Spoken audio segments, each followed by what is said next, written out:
राधे राधे सभी मित्रों को। और जैसा कि हमने पहले वीडियो भी हमने डाला था नक्षत्रों के विषय में, शुभ अशुभ सम और गंडात ग्रह, उनके विषय में मैंने आपको वीडियो बनाया था, लेकिन जिसमें कुछ लोगों का कहना था कि आपने कुछ नक्षत्र तो इसमें लिखे ही नहीं है। अब वो नक्षत्र नहीं लिखे, उसका कारण मैं इसी वीडियो में आपको बताने वाला हूं। और सर्पदृश कांड क्या होता है, सर्पदृश कांड क्या होता है, ये हमारे जीवन में क्या भूमिका निभाता है, आपको बता दूं। ये जो सर्पदृश कांड है, ये सर्पदृश कांड हमारी कुंडली में रोग जितने भी होते हैं, रोग जितने भी प्रकार के होते हैं, उन सभी रोगों के विषय में सर्पदृश कांड ही निश्चित करता है। अगर वह है और किसी व्यक्ति की कुंडली में सर्पदृश कांड बन रहा है, तो आप ज्यादातर पाएंगे कि उस व्यक्ति को उस ग्रह से संबंधित बहुत शारीरिक परेशानियां होंगी।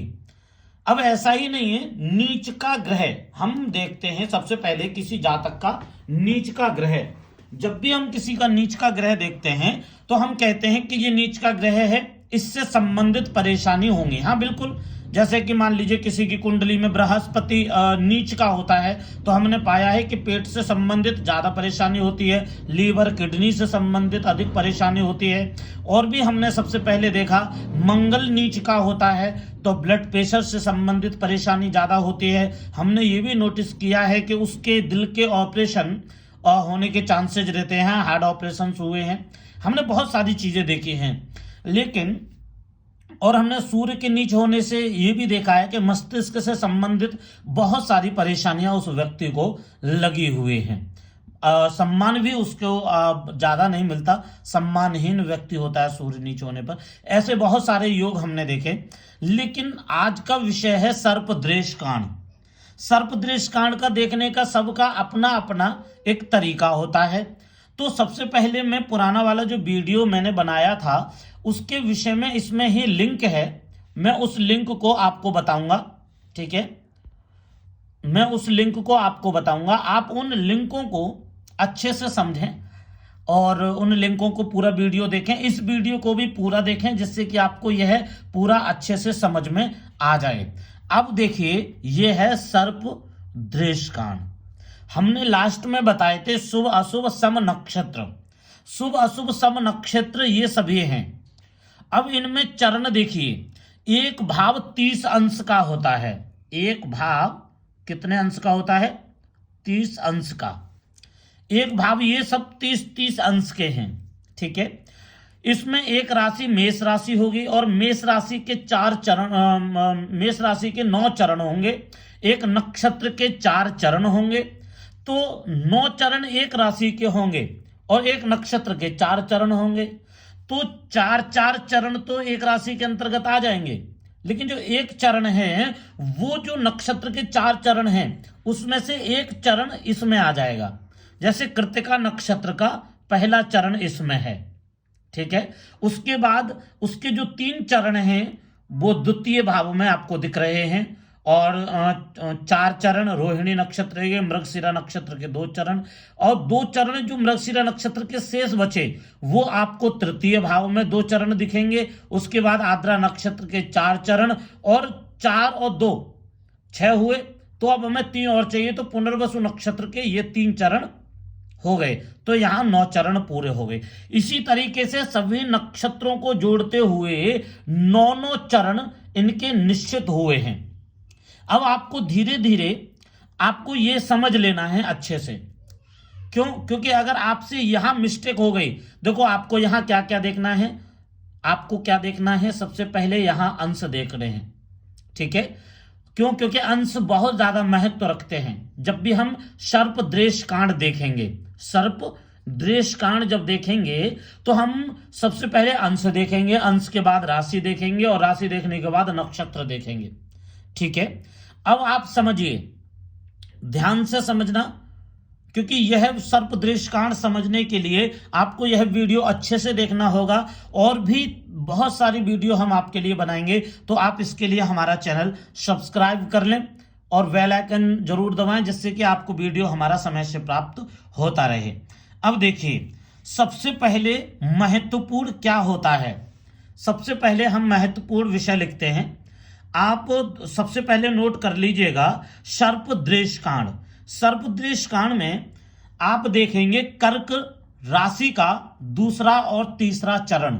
कर्क राशि का दूसरा और तीसरा चरण, ध्यान दें, कर्क राशि का दूसरा और तीसरा चरण। अब देखिए, एक भाव के 3 चरण हो गए। कौन से? एक भाव के 30 अंश हो गए।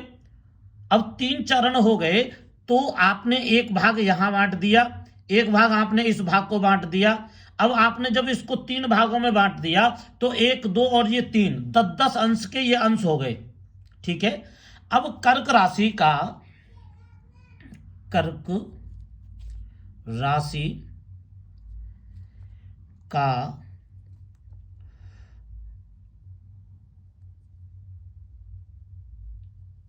द्वितीय तथा तीसरा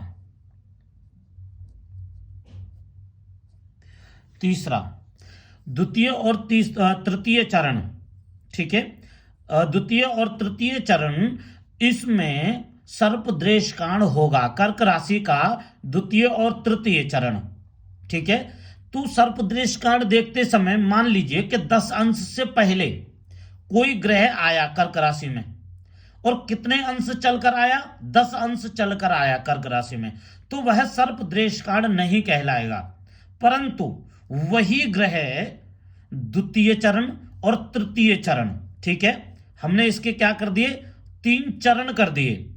और 3 चरणों में हमने क्या पाया? 10-10 अंश के 3 चरण कर दिए। तो हमने क्या पाया इस जातक के? कि यह व्यक्ति द्वितीय और तृतीय चरण में जो ग्रह आया है वह सर्पदृश कांड बनता है। तो सर्पदृश कांड की दशा तो नहीं बन रही है, ठीक है, अंतरदशा तो नहीं बन रही है, ठीक है, और गोचर में पीड़ित तो नहीं हो रहा है। गोचर में पीड़ित तो नहीं है, पीड़ित तो नहीं है। याद रखना, जो भी सर्पदृश कांड निकला है उसकी दशा अंतरदशा और गोचर में वह पीड़ित है, तो इस समय पर इस व्यक्ति को बेहद परेशानी होगी। शुभ अशुभ और सम तो मैंने बताए हैं, ठीक है, उसके विषय में भी अभी बताऊंगा मैं आपको। अब है एक और तरीका सर्पदृश कांड देखने का। एक तो है पहला तरीका, कर्क राशि का द्वितीय और तृतीय चरण सर्पदृश कांड कहलाता है। लेकिन वृश्चिक राशि का पहला और दूसरा चरण, वृश्चिक राशि का प्रथम चरण, प्रथम और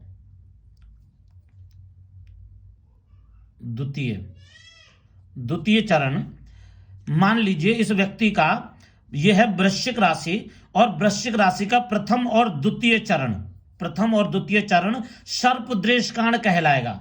यहां से ये, अब ये सर्पदृश कांड कहलाएगा तो इसमें भी वही स्थिति बनेगी, सेम 3 भाग करो, ठीक है, और अगर 10 अंश के में आपको ये 3 भाग कर देने हैं, और उनमें से देख लेना है पहला चरण, दूसरा चरण और तीसरा चरण। प्रथम चरण और द्वितीय चरण सर्पदृश कांड कहलाता है। याद रखना, वृश्चिक राशि का, ठीक है। और है अब है मीन राशि। यह है मीन राशि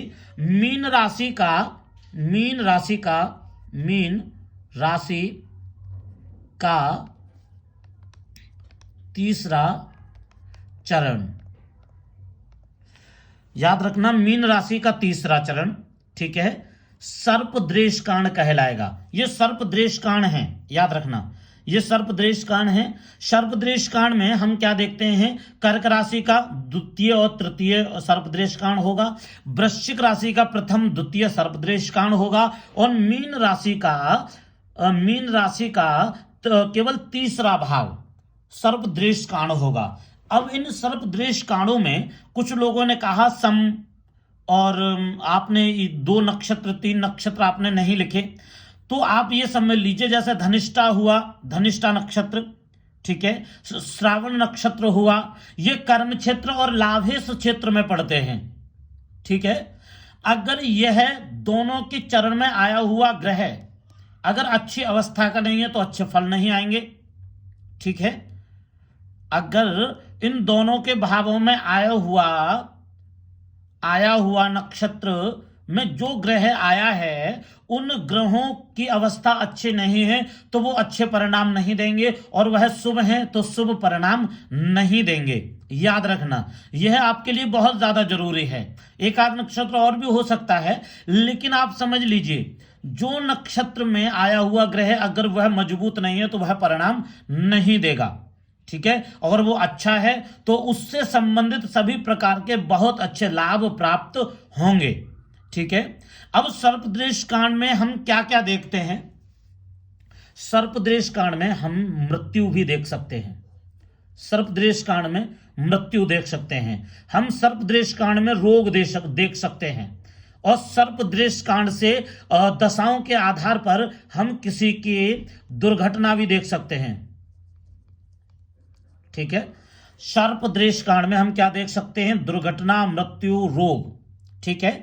आप यह पूरा अच्छे से समझिए, एक बार समझ में नहीं आता है तो बार बार देखिए और इसको पूर्णतः समझ लीजिए। क्यों? क्योंकि अगर आपको इसके विषय में पूरी जानकारी है तो आप बहुत अच्छा ज्योतिष से संबंधित फलादेश कर पाएंगे, और इससे आपको बहुत अच्छा लाभ भी प्राप्त होगा और आप व्यक्ति को संतुष्ट भी कर पाएंगे। राधे राधे, जय श्री कृष्ण।